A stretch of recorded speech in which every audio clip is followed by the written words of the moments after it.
الحمدللہ وکفا وسلام علی عبادہ الذین اصطفیٰ اشہد ان لا الہ الا اللہ وحدہ لا شریک لہ واشہد ان محمدا عبدہ ورسولہ صلی اللہ علیہ وآلہ وسلم۔ اللہم صلی علی محمد وعلی آل محمد کما صلیت علی ابراہیم وعلی آل ابراہیم انکا حمید مجید۔ اللہم بارک علی محمد وعلی آل محمد کما بارکت علی ابراہیم وعلی آل ابراہیم انکا حمید مجید۔ اما بعد فاعوذ باللہ السمیع العلیم من الشیطان الرجیم من ہمزہ ونفخہ ونفثہ۔ بسم اللہ الرحمن الرحیم۔ ان الذین اشتروا الکفر بالایمان لن یضروا اللہ شیئا ولہم عذاب علیم۔ ولا يحسبن الذين كفروا انما نملي لهم خير لانفسهم انما نملي لهم ليزدادوا اثما ولهم عذاب مهين۔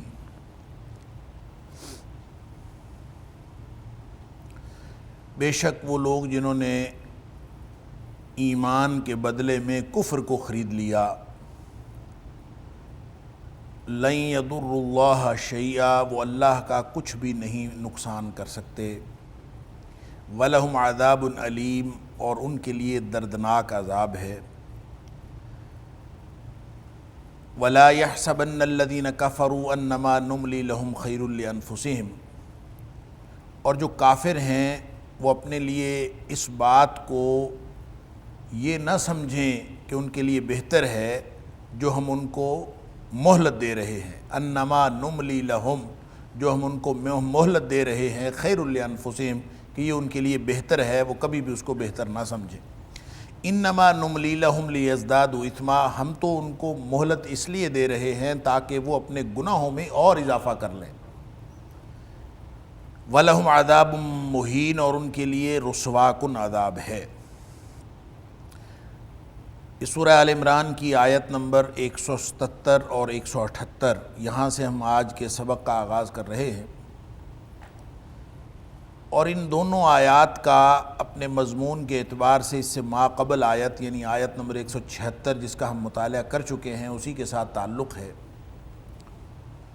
اور عمومی طور پر سورہ آل عمران کا یہ وہ مقام ہے جہاں یعنی آیت نمبر 120 سے لے کر 189 تک یہ مضامین کے اعتبار سے سورہ آل عمران کا وہ حصہ ہے جہاں غزوہ احد کے اوپر تبصرہ ہو رہا ہے، اور ساتھ ہی ساتھ منافقین کا کردار بالخصوص، اور پھر یہود کا کردار، یہود مدینہ اور منافقین مدینہ کا کردار، اس کو بھی واضح کیا جا رہا ہے کہ انہوں نے مسلمانوں کے ساتھ کس قسم کا رویہ رکھا ہے، اور اس رویے سے جو مسلمانوں کے اوپر نفسیاتی اور عملی اثرات ہو رہے تھے ان کے حوالے سے اللہ کریم ہدایات دے رہے ہیں۔ یہ پورے کی پوری یعنی آیت نمبر 120 سے لے کر 189 تک یہی مضمون چل رہا ہے، اور اسی سلسلے میں جو اس سے ماقبل کی آیت تھی جو ہم نے پچھلے سبق کے آخر پہ پڑھ لی، وَلَا يَحْزُنْكَ الَّذِينَ يُسَارِعُونَ فِي الْكُفْرِ، کہ اے حبیب صلی اللہ علیہ وسلم جو لوگ کفر کے لیے دوڑ دھوپ کر رہے ہیں ان کی وجہ سے آپ غمگین نہ ہوں، انہم لن یضروا اللہ شیئا، وہ اللہ کا کچھ بھی بگاڑ نہیں سکتے، کوئی نقصان نہیں کر سکتے۔ یرید اللہ الا یجعل لهم حظا فی الآخرہ، اللہ یہ چاہتا ہے کہ ان کا آخرت میں کوئی بھی حصہ نہ ہو، یعنی دنیا میں اگر کوئی ان کی نیکیاں ہیں تو وہ ساری کی ساری اپنی نیکیوں کا بدلہ ادھر ہی لے لیتے ہیں، آخرت میں ان کے پاس کچھ بھی نہیں ہوگا۔ وَلَهُمْ عَذَابٌ عَظِيمٌ، ان کے لیے دردناک عذاب ہے۔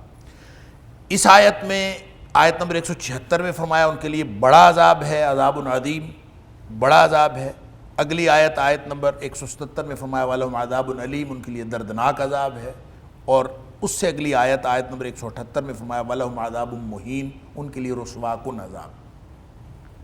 ظاہر عذاب تو ایک ہی ہوگا، اس کی مختلف خصوصیات ہوں گی، وہ دردناک بھی ہوگا، وہ بڑا بھی ہوگا، اور وہ رسوا کن بھی ہوگا، اور یہ ان لوگوں کے لیے کہا جا رہا ہے جو منافقین بھی ہیں اور یہودی بھی ہیں، جو مسلمانوں کے خلاف سرگرم عمل ہے، ان کی مختلف خصوصیات کے حوالے سے کہ ان الذین اشتروا الکفر بالایمان، یہ وہ لوگ ہیں جنہوں نے ایمان کے مقابلے میں کفر کو ترجیح دی اور کفر کو خرید بیٹھے ہیں۔ چاہے یہ یہودی ہیں، یہودی بھی تو جانتے بوجھتے ہوئے کفر کے اوپر ڈٹے ہوئے تھے، وہ سب جانتے تھے کہ نبی پاک صلی اللہ علیہ وسلم سچے نبی ہیں۔ اسی طرح منافقین بھی وہ کفر کے اوپر مطمئن ہیں۔ لن یضر اللہ شیئا، ظاہر ہے جو لوگ کفر ایمان کے مقابلے میں کفر کو ترجیح دیتے ہیں اور کفر پر اپنا فکر اور عمل کی بنیاد رکھتے ہیں، تو وہ ظاہر سی بات ہے کہ وہ اللہ اور اس کے رسول صلی اللہ علیہ وآلہ وسلم کے خلاف گویا ایک برسر پیکار ہونے کا اعلان کرتے ہیں۔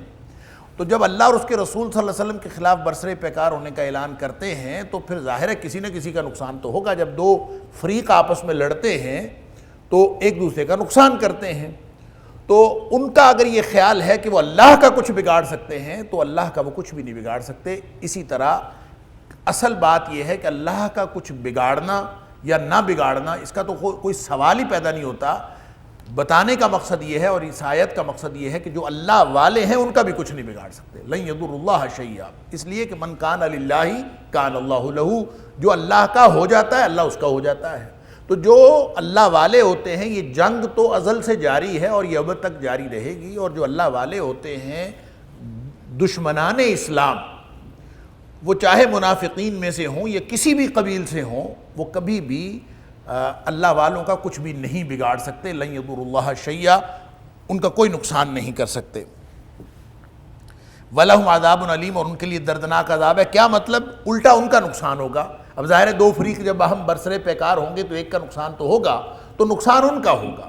ان کے لیے عذاب عظیم بھی ہے، ان کے لیے عذاب علیم بھی ہے، ان کے لیے عذاب مہین بھی، دردناک عذاب بھی، بڑا بھی اور رسوا کن بھی۔ یہ ساری یعنی گویا وہ اس مقابلے میں، اس چپکلش میں، اور یہ جو آویزش ہے حق اور باطل کی، اس کے نتیجے میں ان کو نقصان ہوگا، اور اس نقصان کو وہ صرف دنیا تک نہ سمجھیں، اصل نقصان وہ ہے جو آخرت میں ہوگا۔ وَلَا يَحْسَبَنَّ الَّذِينَ كَفَرُوا أَنَّمَا نُمْلِي لَهُمْ خَيْرٌ لِأَنفُسِهِمْ، اگر دنیا میں کوئی وقتی کامیابی ان کو مل جاتی اور وقتی طور پر وہ اپنے آپ کو سٹیبل محسوس کرتے ہیں تو اس بات سے وہ کسی غلط فہمی میں مبتلا نہ ہوں، اور وہ یہ نہ سمجھیں کہ یہ ان کے لیے بہتر ہے کہ جناب اللہ تعالیٰ ان کو پکڑ ہی نہیں رہا اور وہ یہاں دنیا میں دندناتے پھرتے ہیں اور کوئی وقتی کامیابی ان کو مل رہی ہے۔ اللہ تعالیٰ فرماتے ہیں وَلَا يَحْسَبَنَّ الَّذِينَ كَفَرُوا، کافر اس بات کا گمان نہ کریں کہ اَنَّمَا نُمْلِي لَهُمْ خَيْرٌ لِأَنفُسِهِمْ، جو ہم ان کو مہلت دیتے ہیں یہ ان کے لیے بہتر، قطعاً ان کے لیے بہتر نہیں ہے، اس لیے کہ اِنَّمَا نُمْلِي لَهُمْ لِيَزْدَادُوا إِثْمًا۔ ظاہر ہے جو کافر کفر پہ ڈٹا ہوا ہے، جس نے ایمان کے مقابلے میں کفر کو اہمیت دے دی ہے اور وہ کفر کے لیے دوڑ دھوپ کر رہا ہے، ساری سرگرمیاں اس کی کفر کے لیے ہیں، تو جتنی اس کو زندگی ملے گی، جتنی اس کو مہلت ملے گی، وہ کیا کرے گا؟ گناہ ہی کرے گا۔ نیکیاں تو وہ کرنے سے رہا، اس لیے کہ اس کا جو لائف ٹریک ہے، اس کا جو زندگی کا راستہ ہے، وہ اس بنیاد پر ہے ہی نہیں کہ وہ کبھی نیکی کرے، اس کو تو یہ سوچ ہی نہیں آتی۔ وہ جتنا عرصہ زندہ رہے گا وہ گناہ ہی کرے گا۔ تو اللہ تعالیٰ فرماتے ہیں انما نملی لہم لیزدادوا اثما، ہم تو ان کو مہلت دے رہے ہیں۔ یہ اللہ کا قانون امہال ہے جس کا تذکرہ میں نے سابقہ سبق کے آخر پر بھی عرض کیا۔ یہ اللہ کا قانون امہال ہے کہ اللہ تعالیٰ مہلت دیتا ہے، اور پکڑنے کا ایک اللہ کا اپنا اسلوب ہے۔ سنستدرجہم من حیث لا یعلمون، اللہ تعالیٰ فرماتا ہے ہم آہستہ آہستہ کر کے ان کو پکڑتے ہیں۔ وَأُمْلِي لَهُمْ إِنَّ كَيْدِي مَتِينٌ، لیکن جب اللہ پکڑ لیتا ہے تو پھر اللہ کی پکڑ بڑی شدید ہے، اللہ کی منصوبہ بندی بڑی مضبوط ہے، اور یہ اللہ کا پکڑنے کا انداز ہے۔ دنیا میں کسی وقتی کامیابی کو دیکھ کر آپ کافروں کے بارے میں کسی غلط فہمی کا شکار نہیں ہو سکتے۔ جیسا کہ اللہ نے دوسری جگہ پہ فرمایا کافروں کا شہروں کے اندر دندناتے پھرنا یہ تمہیں کسی دھوکے میں مبتلا نہ کرے، اس لیے کہ متاع قلیل ثم مأواہم جہنم، یہ تو چند دن کی بات ہے، اس کے بعد ان کا اصل ٹھکانہ جہنم ہے، وبئس المہاد، اور بہت ہی برا ٹھکانہ ہے۔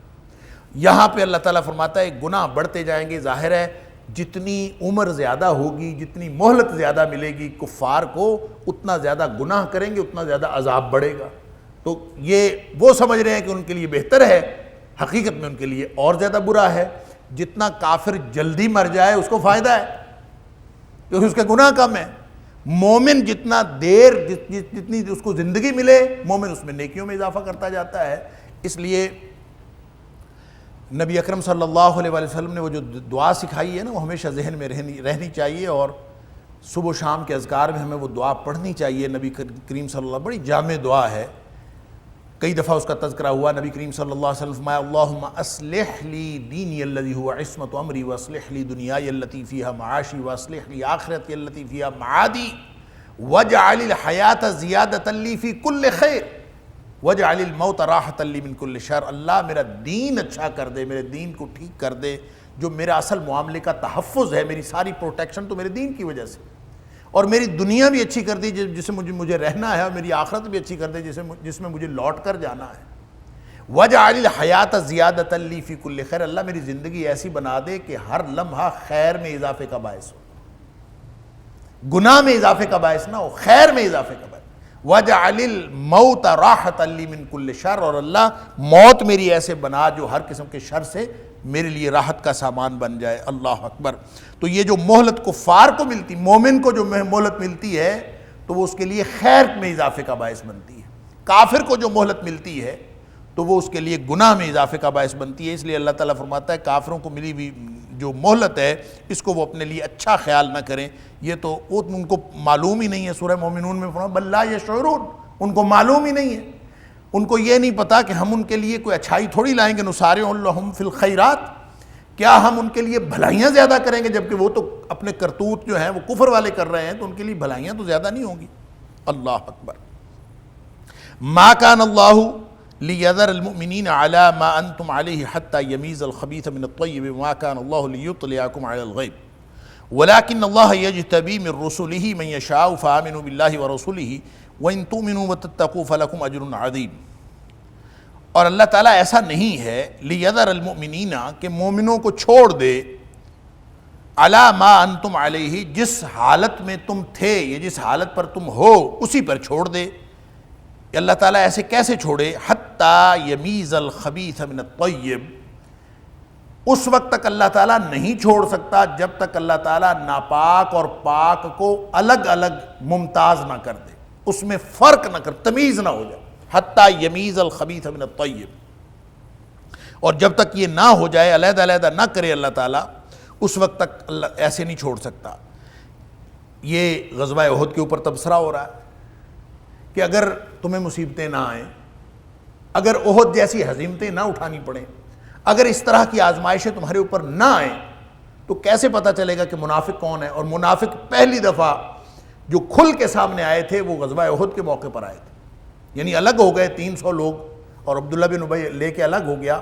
تو یہ خبیث اور طیب الگ الگ ہوتے ہی نہ اگر یہ احد کا موقع نہ آتا، لہٰذا اس کے تبصرے میں یہ بات فرمائی جا رہی ہے کہ یہ جتنی بھی تمہارے اوپر آزمائشیں آتی ہیں، یہ جو جتنے بھی معاملات ہوتے ہیں، یہ اصل میں خبیث اور طیب کو الگ الگ کرنے کے لیے ہوتے ہیں۔ مومن الگ ہو جائیں، کافر الگ ہو جائیں، تو ظاہر ہے اس کا پتہ تو اسی وقت چلتا ہے جب حالات اب نارمل ہوتے ہیں، جب حالات جو ہیں وہ عام نہ رہیں، خاص حالات ہوں، جب مصیبت پڑتی ہے پھر پتہ چلتا ہے کون مومن ہے اور کون مومن نہیں ہے۔ عام حالات میں تو جس سے مرضی پوچھ لے وہ کہتا ہے مومن۔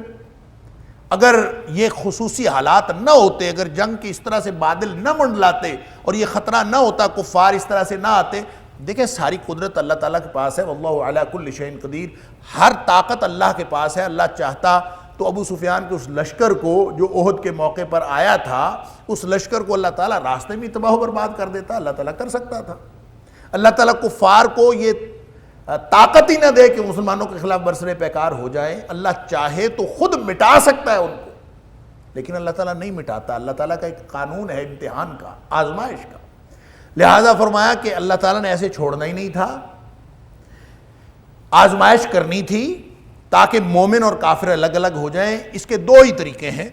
ایک طریقہ تو یہ ہے کہ کوئی مصیبت آئے، آزمائش آئے، اس موقع پر پتہ چل جاتا ہے کون مومن ہے، کون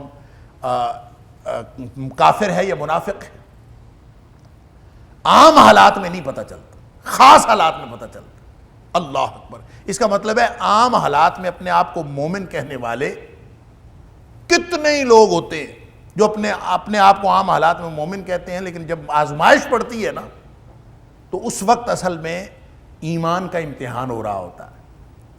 اور وہ موقع ہوتا ہے اپنے آپ کو ثابت کرنے کا کہ میں مومن ہوں، اور بہت سارے لوگ ایسے موقع کو گوا دیتے ہیں۔ اللہ تعالیٰ ہمیں محفوظ رکھے ایسے موقعوں پر، اور اللہ تعالیٰ ہمیں کسی بھی قسم کی ایسی آزمائش سے بچائے کہ جب ہم اپنے ایمان پر قائم نہ رہ سکیں، اور یہ ایک بڑا ہی خطرناک موقع ہوتا ہے۔ تو اللہ تعالیٰ فرماتا ہے کہ ایسے اللہ تعالیٰ مومنوں کو چھوڑتا نہیں۔ ایمان کی آزمائش تو ہوتی ہوتی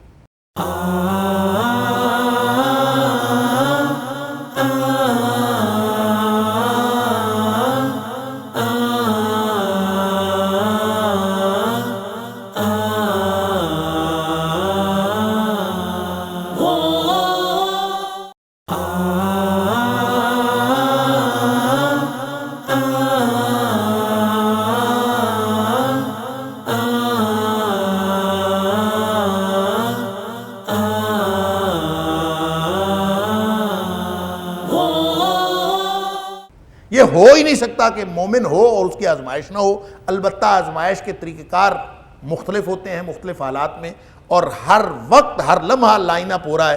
ایمان کا معاملہ کچھ اور ہوتا ہے اور کفر اور نفاق کا معاملہ کچھ اور ہوتا ہے۔ اللہ تعالیٰ ہر موقع پر یہ جانچتا ہے۔ دوسرا طریقہ یہ ہو سکتا تھا کہ مومن اور منافق کو پہچاننے کے لیے اللہ تعالیٰ غیب کی بات تمہیں ویسے ہی بتا دیتا، یعنی جنگ نہ ہوتی، غزوہ احد نہ ہوتا، مسلمانوں کو نکلنا نہ پڑتا، اور نکلتے ہوئے یہ اختلاف رائے نہ ہوتا، اور عبداللہ بن ابی جو 300 لوگوں کو لے کے الگ ہوا اور پتہ چلا یہ منافق ہے، یہ نہ ہوتا، بلکہ اس کی بجائے یہ ہو جاتا۔ اللہ تعالیٰ فرماتا ہے کہ وَمَا كَانَ اللَّهُ لِيُطْلِعَكُمْ عَلَى الْغَيْبِ۔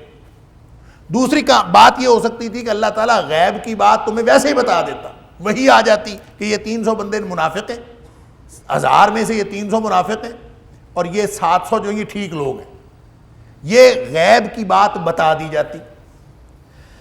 اب یہ جو غیب ہے یہ سمجھ لیجئے کہ لِيُطْلِعَكُمْ عَلَى الْغَيْبِ، اللہ تعالیٰ تمہیں اطلاع دے دیتا، تمہیں خبر دے دیتا غیب کی کہ کون منافق ہے۔ یہ دل کا معاملہ ہے کہ کوئی کسی شخص کو نہیں سمجھ آ سکتی کہ کون مومن، کون کافر، کون منافق، تو اللہ تعالیٰ بتا سکتا تھا۔ فرمایا اللہ ایسا نہیں ہے کہ وہ بتائے، وَمَا كَانَ اللَّهُ لِيُطْلِعَكُمْ عَلَى الْغَيْبِ، اللہ تعالیٰ نہیں بتاتا۔ کیوں نہیں بتاتا؟ اس لیے نہیں بتاتا کہ اصل جو امتحان ہے شعور کا، اصل جو امتحان ہے وہ تو غیب پر ایمان کا امتحان ہے۔ جب اطلاع ہو گئی تو پھر وہ غیب تو غیب نہ رہا نا۔ جو امتحان ہے وہ غیب کا ہے۔ الذین یؤمنون بالغیب، سورہ بقرہ کی ابتدا میں ہم نے پڑھا تھا، الذین یؤمنون بالغیب، اطلاع پر ایمان نہیں رکھتے، غیب پر ایمان رکھتے۔ چونکہ اللہ نے ایمان کا قانون یہ بنایا ہے کہ وہ غیب پر ہونا چاہیے، اس لیے وما کان اللہ لیطلعکم علی الغیب، اللہ تعالیٰ تمہیں غیب کبھی نہیں بتاتا۔ دو ہی باتیں ہو سکتی تھیں، ایک یہ کہ غیب کے ذریعے سے بتا دیا جاتا، اور دوسرا یہ ہے کہ عملاً ایسی مشکل ڈالی جاتی جس کے ذریعے سے مومن اور منافق الگ الگ ہو جاتے۔ تو اللہ تعالیٰ نے بتانا تو ہے نہیں، غیب کو اطلاع نہیں بنانا، ہاں کچھ باتیں اللہ تعالیٰ اپنے رسولوں کو بتا دیتا ہے۔ وَلَٰكِنَّ اللَّهَ يَجْتَبِي بِرُّسُلِهِ مَن يَشَاءُ، اللہ تعالیٰ اپنے رسولوں میں سے چن لیتا ہے کچھ رسولوں کو جس کو چاہتا ہے، یعنی رسولوں کو اللہ چنتا ہے، ان کو کچھ بتا دیتا ہے۔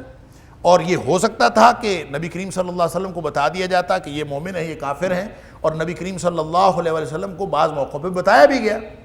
اور یہ علم غیب نبیوں کے پاس ہوتا ہے کہ نہیں ہوتا، اس کی مفصل بحث آئے گی انشاءاللہ سورۃ الانعام کی آیت نمبر 59 کے تحت، جہاں اللہ تعالیٰ فرماتا ہے وَعِندَهُ مَفَاتِحُ الْغَيْبِ، کہ ساری جو غیب کی کنجیاں وہ اللہ کے پاس ہیں، لا يعلمها الا هو، اس کے علاوہ کوئی نہیں جانتا۔ تو وہاں یہ بحث آئے گی کہ غیب، عالم الغیب صرف اللہ کی ذات ہے۔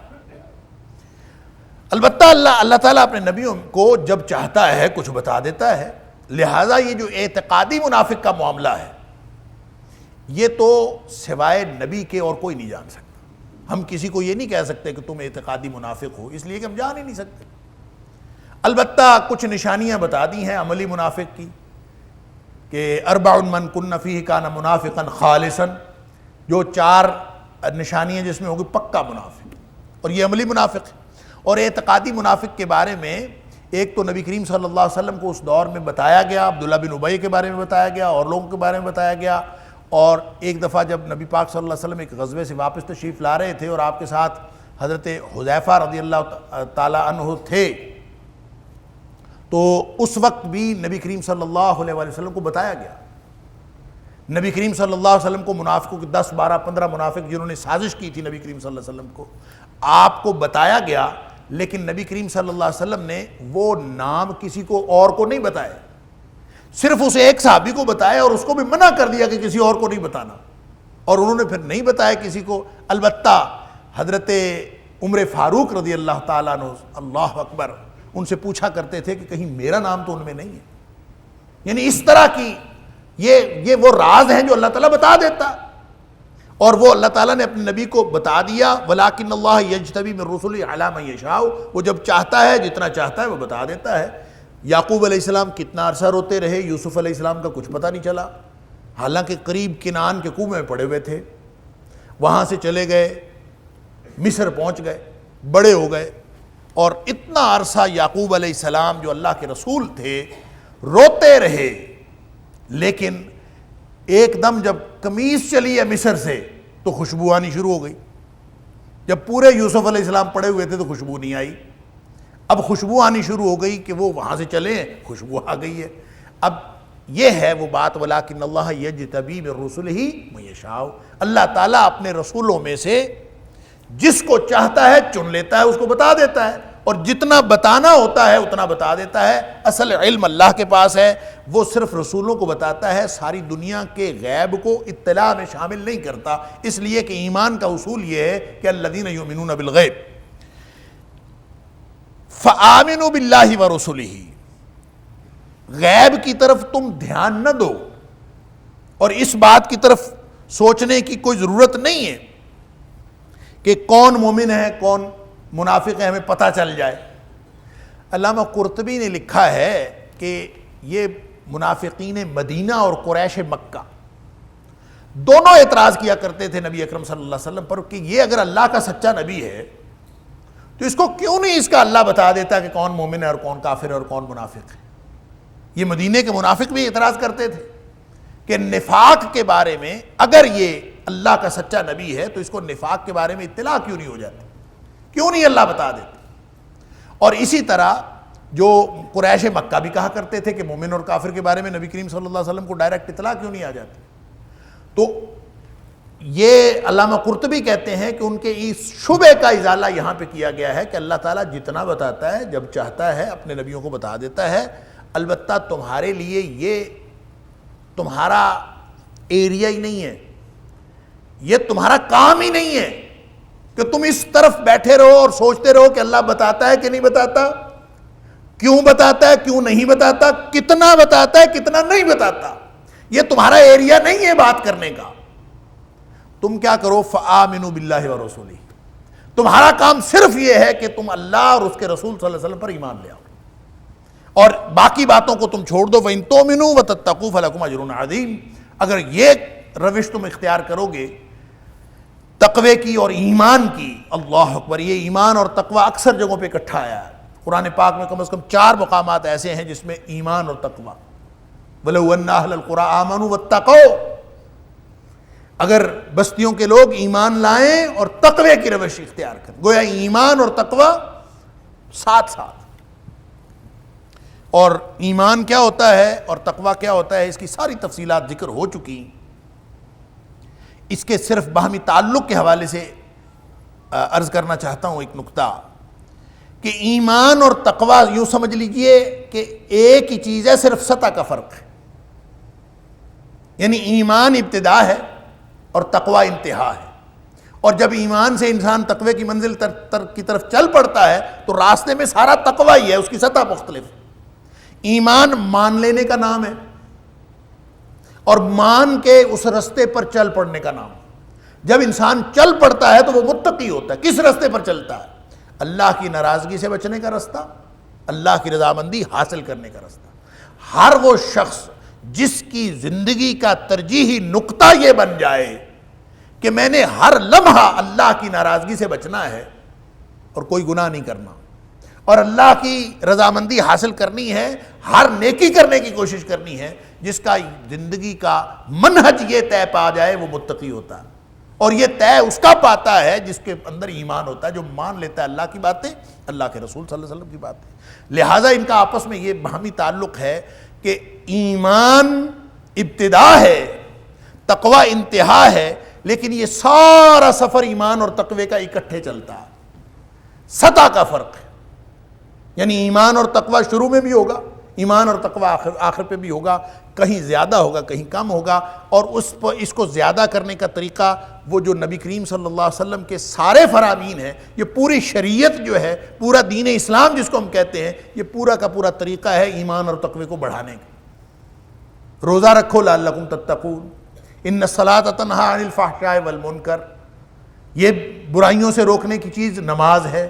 روزہ رکھو تتقون، اعبدوا اللہ، اللہ کی بندگی کرو، الذی خلقکم والذی اعبدوا ربکم الذی خلقکم والذین من قبلکم لعلکم تتقون، تم اس رب کی بندگی کرو جس نے تمہیں بھی اور تم سے پہلے لوگوں کو بھی تخلیق فرمایا ہے تاکہ تم متقی بن جاؤ۔ یہ ایک ٹریک ہے، آپ چلتے جائیں گے اسی ٹریک۔ لہٰذا یہ ٹریک کبھی عمل کی وجہ سے آگے ہو جاتا ہے، انسان آگے بڑھ جاتا ہے، اور عمل میں کمی ہو جائے تو انسان پیچھے بھی آ جاتا ہے۔ یہ ہر وقت یہ آن گوئنگ پروسیس ہے، بڑھتا اور کم ہوتا رہتا ہے۔ بخاری شریف کی حدیث ہے الایمان یزید و ینقص، یہ کبھی بڑھ جاتا ہے کبھی کم ہو جاتا ہے۔ ایسے نہیں ہے کہ یہ فکس ہو گیا بس آ گیا اور بس ختم ہو، نہیں، ہر وقت یہ پوری زندگی کی جد و جہد ہے۔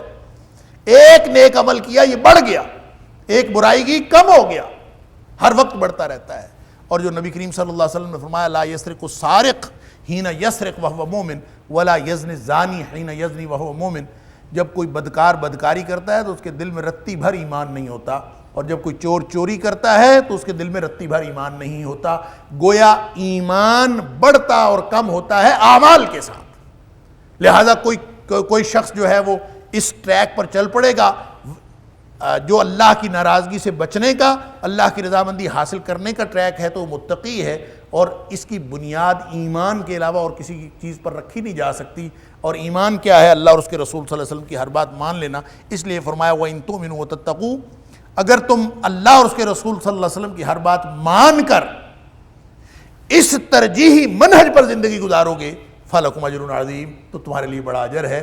بس تم یہ کرو، یہ تمہارا کرنے کا کام یہ ہے۔ غیب کی باتیں، اس طرح کی جو ما بعد الطبیعی باتیں، ما فوق الفطرت باتیں، جو انسان کی سمجھ میں نہ آنے والی باتیں، ان کے اندر سر کھپانے کی ضرورت نہیں ہے۔ تم ایمان لاؤ اور آگے چل پڑو۔ وَلَا يَحْسَبَنَّ الَّذِينَ يَبْخَلُونَ بِمَا آتَاهُمُ اللَّهُ مِنْ فَضْلِهِ وَهُوَ خَيْرٌ لَهُمْ، اور نہ گمان کریں وہ لوگ یبخلون جو بخل کرتے ہیں، بما آتاہم اللہ من فضلہ، اس چیز میں جو عطا فرمایا ہے اللہ تعالیٰ نے اپنے فضل سے ان کو، ہوا خیر لہم، کہ یہ بخل کرنا ان کے لیے بہتر ہے۔ جو لوگ بخل کرتے ہیں وہ یہ نہ سمجھیں کہ یہ بخل کرنا ان کے لیے بہتر ہے، بل ہوا شر لہم، بلکہ یہ ان کے لیے بدترین چیز ہے، بہت بری چیز ہے۔ سیطوقون، ان قریب طوق پہنائے جائیں گے وہ لوگ، ما بخلو، اس چیز سے جس کا بخل کیا تھا انہوں نے، کنجوسی کی تھی، بہی یوم القیامہ، اس چیز کے ساتھ قیامت کے دن ان کو طوق پہنایا جائے گا۔ وَلِلَّهِ مِيرَاثُ السَّمَاوَاتِ وَالْأَرْضِ، اصل میراث اور اصل ملکیت زمین و آسمان کی وہ اللہ ہی کی ہے۔ وَاللَّهُ بِمَا تَعْمَلُونَ خبیر، اور اللہ تعالیٰ تمہارے تمام اعمال سے باخبر ہے جو کچھ تم کر رہے ہو۔ بخل یا باخل یبخل، اس کا معنی ہوتا ہے کسی چیز کو روک لینا، یا انسان اپنی حاصل کردہ چیزوں کو ان مواقع پر روک لے۔ اہل لغت نے یہ لکھا ہے، ان مواقع پر روک لینا جن مواقع پر روکنا نہیں چاہیے۔ تو کوئی بھی چیز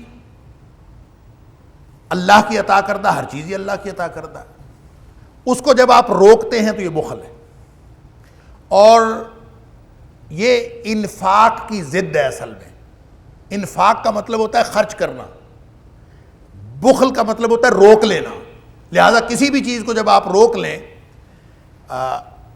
یا یوں کہہ لیجئے کہ وہ حقوق واجبہ جو انسان کے اوپر واجب ہے حقوق ادا کرنا، ان کو نہ ادا کرنا، ان کو روک لینا، تو یہ بخل کہلاتا ہے۔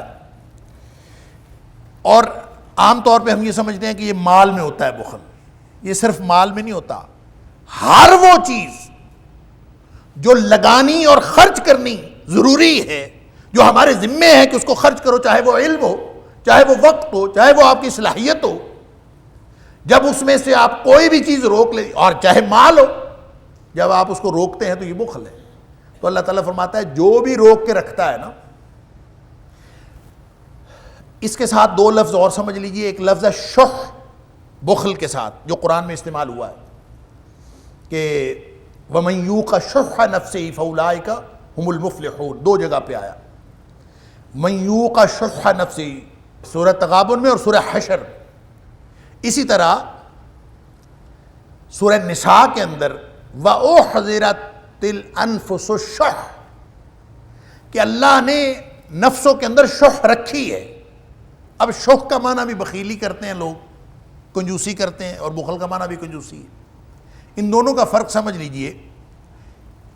شح اصل میں اس احساس کا نام ہے، اس قلبی جذبے کا نام ہے جس کے تحت انسان بخل کرتا ہے۔ بخل عملی طور پر روک لینے کا نام ہے، اور جو شخص بخل کرنا چاہتا ہے، بخل کی بنیاد شح بنتا ہے۔ دل میں شح ہوتا ہے تو انسان اس کی وجہ سے بخل کرتا ہے۔ اس لیے اللہ تعالیٰ نے فرمایا کہ یہ جو شح ہے نا، نبی کریم صلی اللہ علیہ وسلم نے فرمایا شح نے پہلی امتوں کو شح کی وجہ سے امتیں ہلاک کر دی گئی، کہ ان کے دل کے اندر یہ روک لینے کا جذبہ تھا کہ میں روک لوں۔ روکتا کیوں ہے انسان؟ اس کو روکتا اس لیے ہے تاکہ اس کا خزانہ جڑ جائے، اس کو کہتے ہیں کنز، اور کنز کا لفظ بھی قرآن میں استعمال ہوا ہے۔ ایک شح، ایک بخل اور ایک کنز، یوں کہہ لیجئے کہ یہ ترتیب یوں بنتی ہے کہ انسان کے دل میں شح ہو تو وہ جوڑتا ہے مال، وہ روکتا ہے۔ روکتا کیوں ہے؟ تاکہ جڑ جائے اور کنز بن جائے۔ اور اللہ تعالیٰ نے فرمایا وَالَّذِينَ يَكْنِزُونَ الذَّهَبَ وَالْفِضَّةَ وَلَا يُنْفِقُونَهَا فِي سَبِيلِ اللَّهِ، جو روک رکھتے ہیں اور جوڑتے ہیں اس کو، اور اس کو اللہ کے راستے میں خرچ نہیں کرتے۔ اللہ فَبَشِّرْهُم بِعَذَابٍ أَلِيمٍ، سورہ توبہ کے اندر اللہ تعالیٰ نے فرمایا کہ ان کو دردناک عذاب کی خبر دے دی۔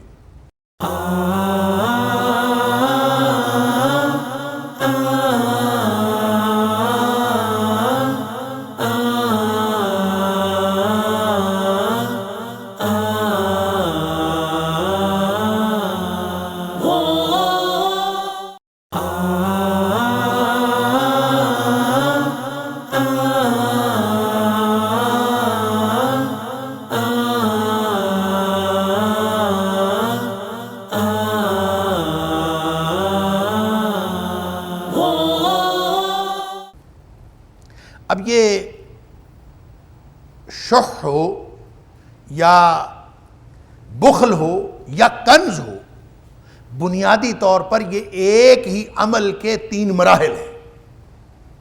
شروع ہوتا ہے شح سے اور جاتا ہے کنز تک۔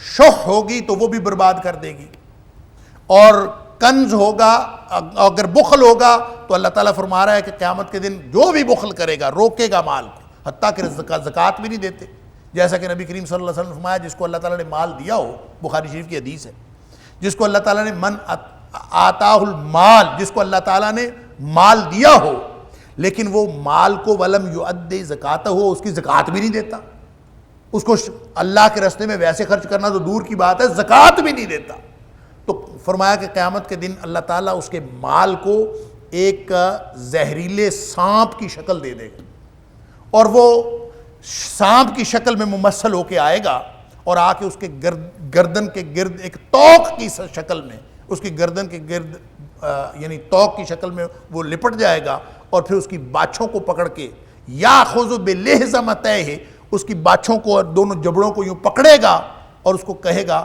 انا مالک و انا کنزک، میں تیرا مال ہوں اور میں تیرا جوڑا ہوا مال، خزانہ، کنز کا مطلب ہے جڑا ہوا مال، جس کو آپ جوڑ رکھتے ہیں، تو یہ میں وہ مال ہوں، میں تیرا خزانہ ہوں۔ اس کے بعد نبی کریم صلی اللہ علیہ وسلم نے یہ فرمانے کے بعد آپ نے، بخاری شریف کی حدیث ہے، آپ نے پھر یہ آیت تلاوت فرمائی، گویا کہ یہ وہی توق ہے، مال ہی دنیا کا مال جو انسان روک رکھتا ہے اور اس کو کنز بناتا ہے اور اس کو خرچ نہیں کرتا۔ تو میں پہلے بھی کئی دفعہ عرض کر چکا ہوں، اسلام کی معیشت انفاقی معیشت ہے، سودی معیشت جو ہے وہ کسبی معیشت ہے، انسان کما کما کے جوڑتا چلا جاتا ہے۔ اسلام کہتا ہے کہ مال اللہ کا دیا ہوا ہے، مما رزقناہم، وہ اسباب بناتا ہے، جس سبب سے بھی دے، جو بھی ہم نے دیا ہے وہ اس میں سے خرچ کرتا رہتا ہے۔ تو مومن خرچ کرنے کی طرف دھیان دیتا ہے، کافر جوڑنے کی طرف دھیان دیتا ہے، اور یہ ہوتا ہے دل کی بخیلی کی وجہ سے۔ اب یہ دل کی بخیلی ہر شخص میں، اس سے کیسے بچا جا سکتا؟ وَمَن یُوقَ شُحَّ نَفْسِهِ، اور اللہ تعالیٰ نے قرآن میں فرما دیا وَأُحْضِرَتِ الْأَنفُسُ الشُّحَّ، یہ تو موجود ہے ہر دل کے اندر۔ جب ہر دل کے اندر موجود ہے تو اس کا مطلب ہے کہ انسان بائی نیچر بھی کنجوس ہو سکتا ہے۔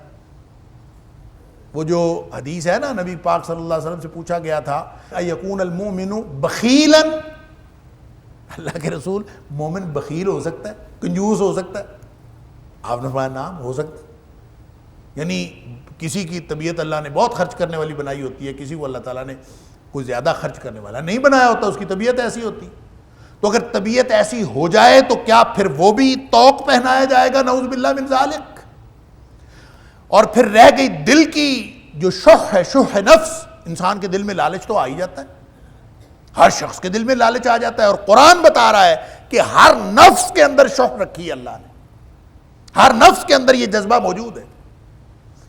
تو یہ جذبہ موجود ہونا یا بائی نیچر انسان کا اس طرح ہونا، یہ انسان کے لیے کسی عذاب کا باعث نہیں ہے۔ ایک حدیث کے اندر آتا ہے، نبی کریم صلی اللہ علیہ وسلم فرمایا، شعب الایمان جو امام بہقی نے اس کے اندر ایک روایت نقل کی ہے، فرمایا نبی کریم صلی اللہ علیہ وسلم فرمایا ثلاث مہلکات، تین چیزیں ایسی ہیں جو برباد کر دینے والی، بلکہ پوری روایت میں ہے ثلاث منجیات یا منجیات، تین چیزیں ایسی ہیں جو نجات دینے والی ہیں، اور تین چیزیں ایسی ہیں جو برباد کر دینے والی۔ اور برباد کر دینے والی چیزوں میں فرمایا حوم متبع و شح مطاع و اعجاب المرء بنفسه، اور ایک روایت میں آتا ہے من الخیلاء۔ تین چیزیں جو برباد کرنے والی ہیں نا انسان کو، اس میں یہ نہیں فرمایا خواہش یا دل کا لالچ، یہ برباد کرنے والا ہے، فرمایا حوم متبع، ایسی خواہش جس کے اوپر انسان عمل درآمد کرے، ہون متبع، ایسی خواہش جس کے اوپر انسان اپنی زندگی کے عمل کی بنیاد رکھے، وہ تباہ و برباد کر دینے والی۔ اور اسی طرح شح مطاع، ایسی بخیلی دل کی جس کے پیچھے انسان چل پڑے، اس کی اطاعت کرے۔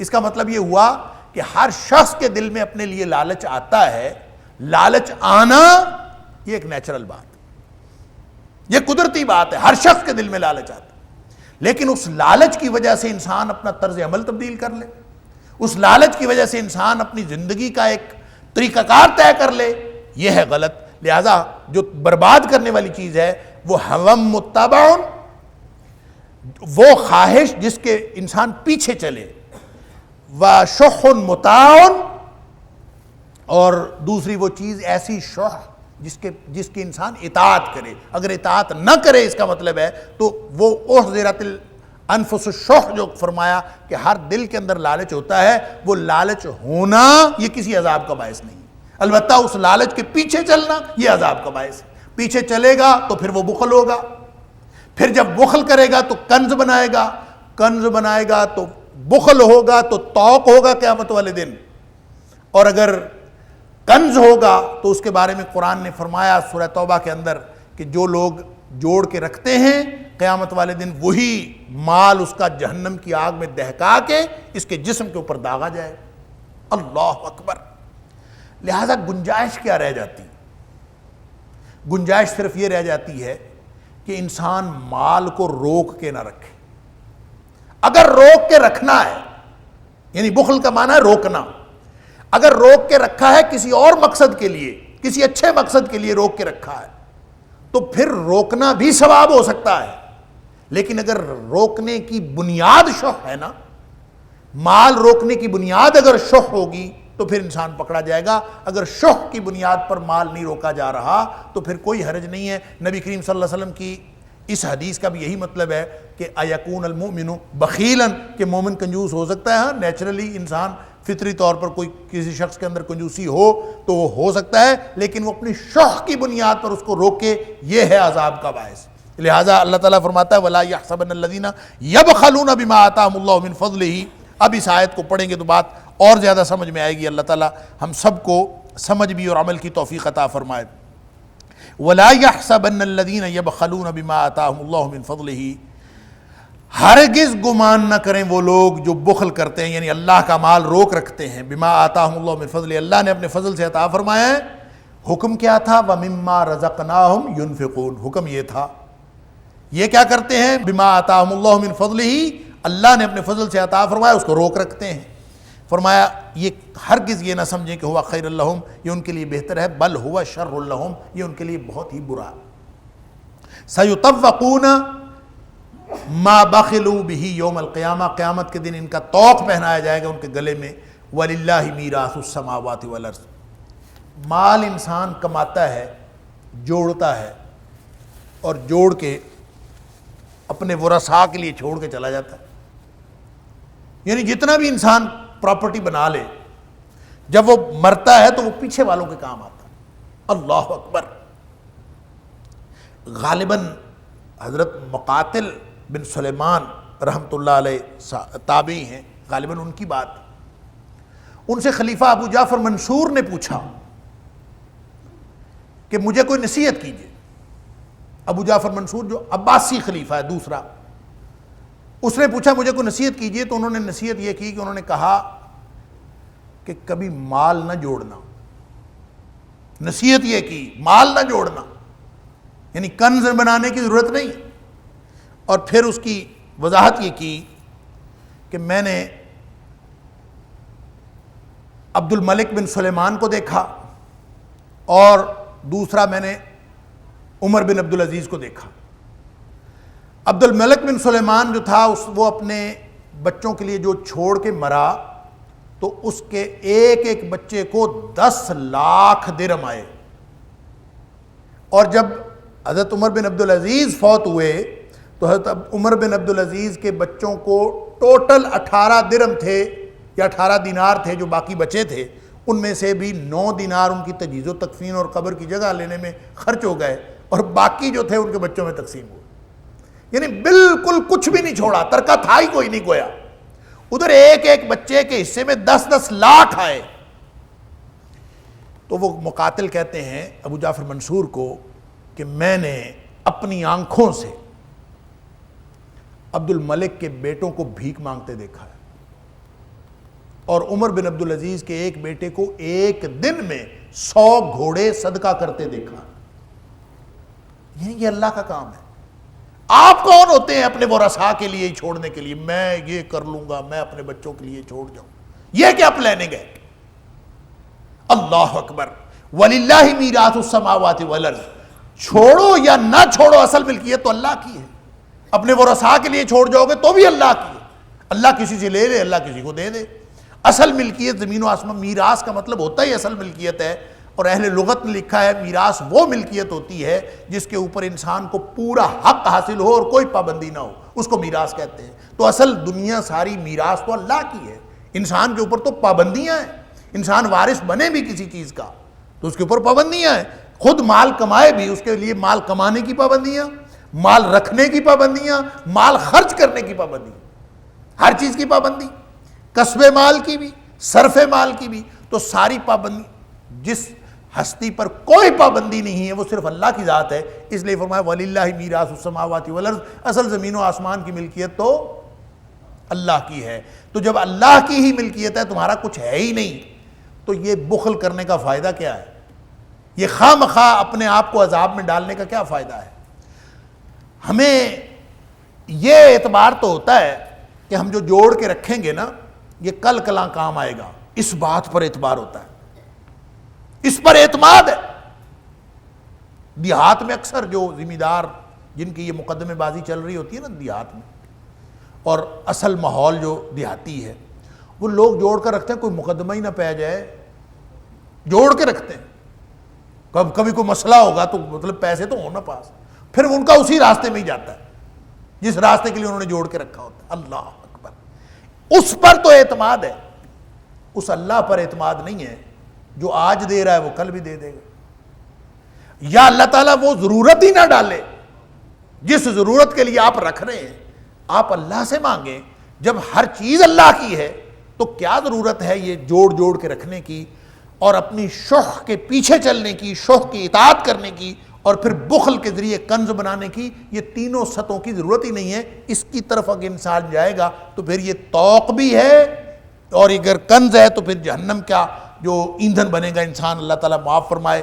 اس لیے فرمایا وَلِلَّهِ مِيرَاثُ السَّمَاوَاتِ وَالْأَرْضِ، زمین و آسمان کی بادشاہت اللہ کی ہے، اسی پہ بھروسہ کرو۔ وَاللَّهُ بِمَا تَعْمَلُونَ خَبِيرٌ، تمہارے جو کرتوت ہیں نا، جو کچھ تم کر رہے ہو، اللہ کو پوری خبر۔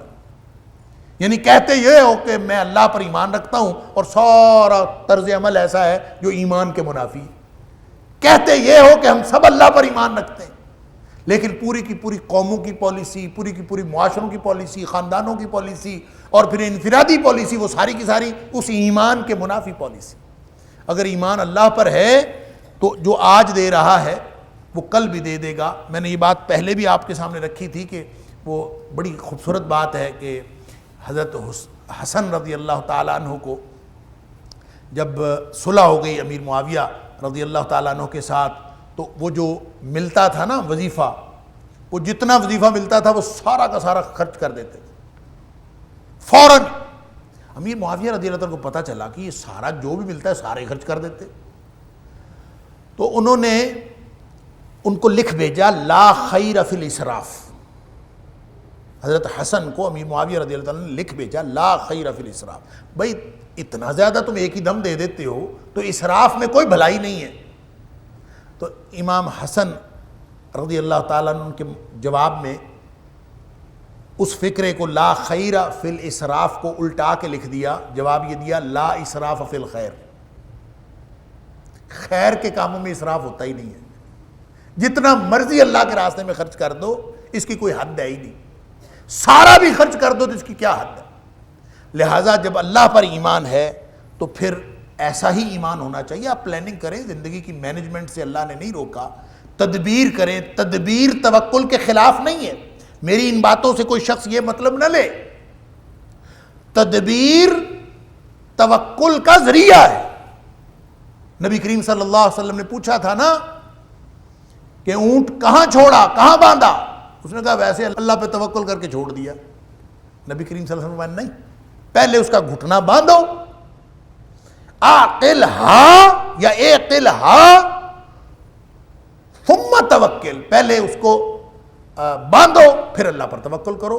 تو تدبیر توکل کی بنیاد ہے۔ کسی بھی معاملے میں مینجمنٹ کرنا، تدبیر کرنا، یہ توکل کے خلاف نہیں ہے، لیکن اس تدبیر کو، اپنے بنائی ہوئی سکیم کو سمجھنا کہ اس کے ذریعے سے میں نے زندگی گزارنی ہے، یہ غلط ہے۔ توکل اللہ پر اور تدبیر کرنا، اس کو مینج کرنے کے لیے یہ بنیاد ہے۔ اس کا مطلب یہ نہیں ہے کہ کوئی شخص اپنے پاس پیسہ رکھ ہی نہیں سکتا۔ حضرت ابو ذر غفاری رضی اللہ تعالیٰ عنہ یہ کہا کرتے تھے کہ 1 روپیہ بھی کسی کے پاس نہیں ہونا چاہیے، ان کا یہ موقف تھا۔ تو ظاہر ہے اگر پیسے رکھے نہیں جا سکتے، اگر شرعاً پیسے رکھنے منع ہو ہر اعتبار سے، تو پھر زکوٰۃ کے تو احکام آنے کی ضرورت ہی نہیں تھی۔ زکوٰۃ تو آتی ہی اس وقت ہے جب ایک خاص حد سے مال بڑھتا ہے، تو جڑے گا تو اس سے بڑھے گا نا۔ اور پھر آپ کو یہ بھی معلوم ہے کہ زکوٰۃ انکم پہ نہیں ہوتی، زکوٰۃ سیونگ پہ ہے، انکم پہ نہیں ہے۔ تو اگر سیونگ مطلقاً منع ہو تو پھر یہ زکوٰۃ کے احکام کی ضرورت ہی نہیں تھی۔ زکوٰۃ کے احکام آئے ہیں، وراثت کے احکام آئے ہیں، یہ سب یہ بتاتے ہیں کہ اپنی مینجمنٹ کرنا اور اس کے لیے مال رکھنا یہ منع نہیں ہے۔ البتہ مال کو روک رکھنا کہ یہ کہیں خرچ نہ ہو جائے، اور صرف اپنے شح نفس کی بنیاد پر اس کو روک رکھنا، یہ گناہ ہے۔ واللہ بما تعملون خبیر، اللہ کو سارے اعمال کی خبر ہے کہ کون کس وجہ سے کیا کر رہا ہے۔